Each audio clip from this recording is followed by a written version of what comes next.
We need heroes. Like you.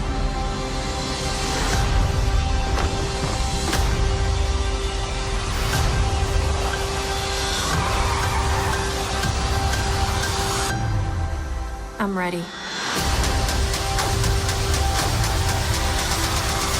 Captain Marvel. Effortless, enigmatic, fearless. Talented, refined, iconic. Oh, thanks, Bree. Oh, I was actually just talking about Goose. Oh, yeah, well, yeah, so was I.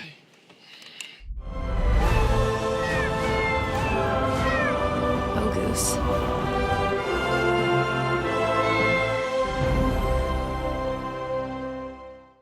Hey everybody, it's Charlie. You guys may have seen all the early Captain Marvel reviews started rolling out, so I'll break everything down. We also got a new Avengers trailer sort of comparing her origin to the origin of some of the other Avengers characters, and a funny Goose the Cat promo. Goose is definitely one of the biggest things people came out of the movie talking about. So we'll do an IMAX ticket giveaway. All you have to do to enter is be a subscriber and leave your favorite Captain Marvel moment on the video. These will all be non-spoilery, so no worries about that, and I will only be addressing things that we've seen in the trailers or that the actors have said publicly or Marvel has released information about or Kevin Feige, so no worries there. But you'll be happy to know that the movie opens with a very special Stan Lee tribute because he did pass away, but he had time to film cameos for the next couple of Marvel movies. Like, he already shot his cameos for Spider-Man Far From Home this summer, he shot cameos for Avengers Endgame, so there is a lot of extra special Stan Lee stuff going on. There is a mid-credit scene and a post-credit scene, so stay through the entire credits. No surprise there. It's the last movie building into Avengers Endgame, so it's got the same task as Black Panther did last year, where you have this relatively self-contained origin story for the character. Here's what her tone is like, and here's how she moves and feels differently from the other Avengers, but also here's all the ways that she's connected to them and is able to stand toe-to-toe with them in a way that will enhance their presence during Avengers Endgame when they're fighting Thanos for the last time. The biggest difference between Captain Marvel and the Black Panther movie last year was that we had already gotten the tutorial for Black Panther in Captain America Civil War, so you went into his solo movie already knowing almost all the biggest stuff about him. Captain Marvel kind of has to do all those things while also showing her off for the very first time, so it's a very phase 1 type of debut for a character, like when you met Thor for the first time after seeing the Iron Man movies, like, oh, you see this hammer, but you haven't seen Chris Hemsworth as Thor before his solo movie.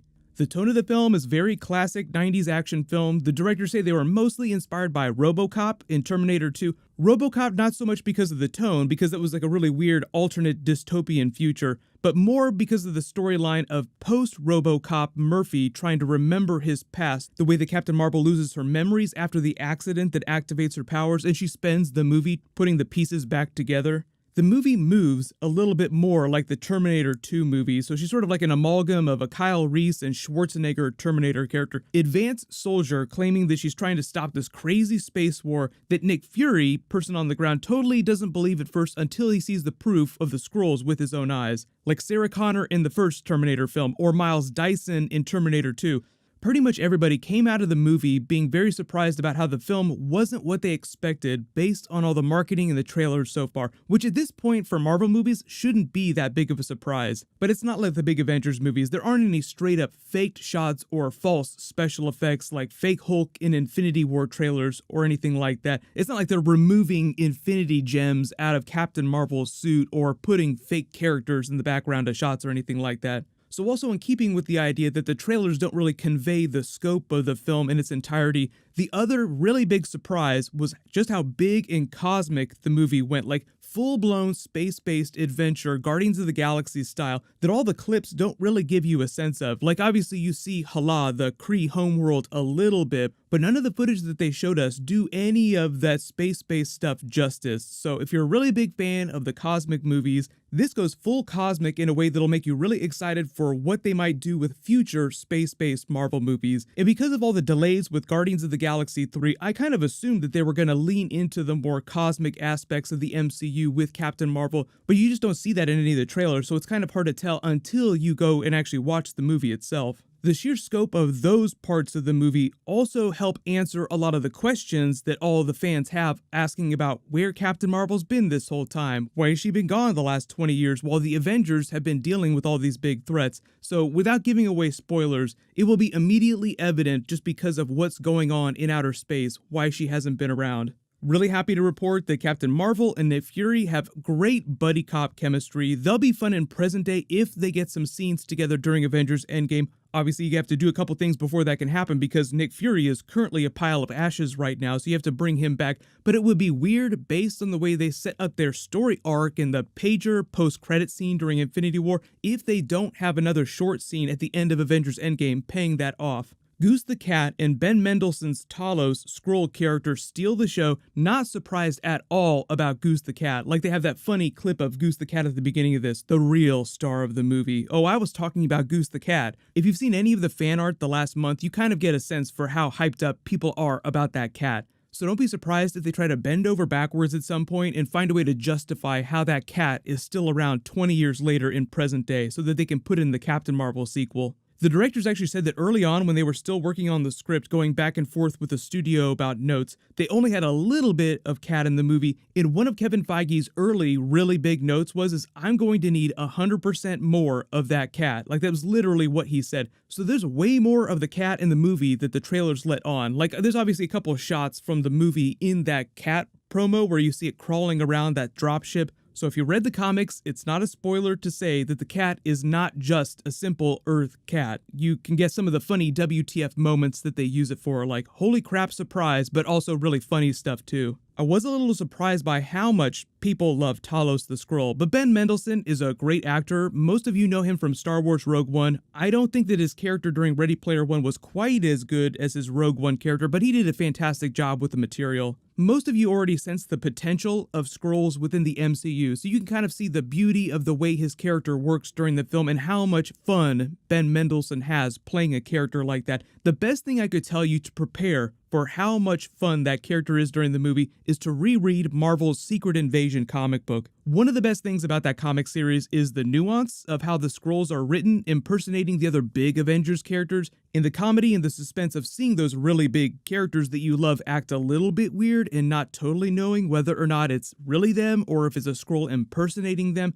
So they use that to their full advantage during the movie, like they just turn Ben Mendelsohn loose and he just runs with it. Captain Marvel and Maria Rambeau have a great dynamic together, both when she's Carol Danvers before she gets her powers and then later also after she gets her powers. I've already said how Brie Larson and the producers want to do Miss Marvel in the sequel, so you have Miss Marvel introduced in a Captain Marvel movie. But I would also not be surprised if they try to bring back Lashana Lynch as older Maria Rambeau, who maybe in the last 20 years has just rose through the ranks in the Air Force to become a general of sorts, and her daughter, Monica Rambeau, eventually gets powers like she does in the comics, and either becomes MCU Miss Marvel if they want to swerve on Kamala Khan, or she becomes Photon. But because Kevin Feige did that interview where he claimed that they were planning on doing Kamala Khan Miss Marvel eventually, that unless he says something different between now and the sequel officially starting production, I'm assuming that Monica Rambeau would become the Photon version of her comic book character, because Photon is her mother Maria Rambeau's call sign, so it would make more sense that they pay off that Easter egg.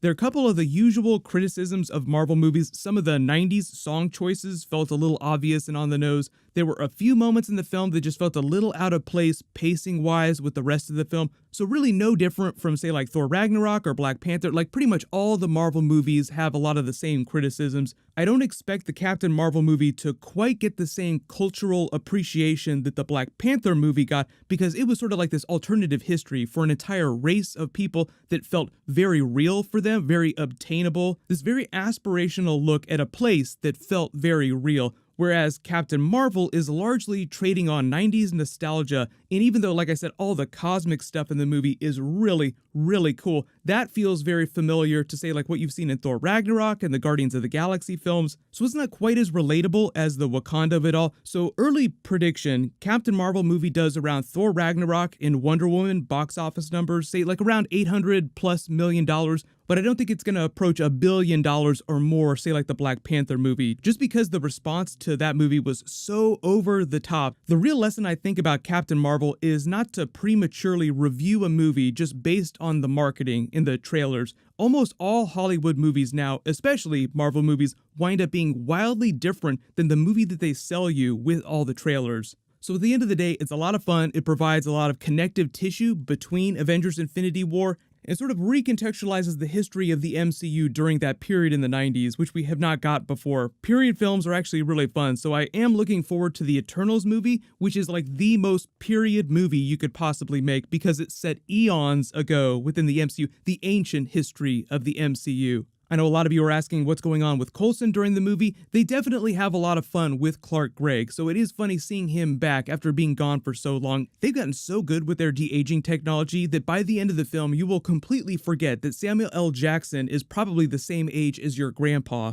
Once you have a chance to see the movie, though, let me know in the comments what you guys think about it. And obviously, once it does come out everywhere, we'll talk about post-credit scenes, the ending of the movie, what's going on with her during Avengers Endgame. March and April are going to be crazy this year. It's going to be a lot of fun. So while you wait for everything, click here for all my Avengers Endgame trailer videos and Easter eggs, and click here for my brand new Spider-Man Far From Home trailer video. Thank you so much for watching. Everybody stay awesome. I'll see you guys tonight.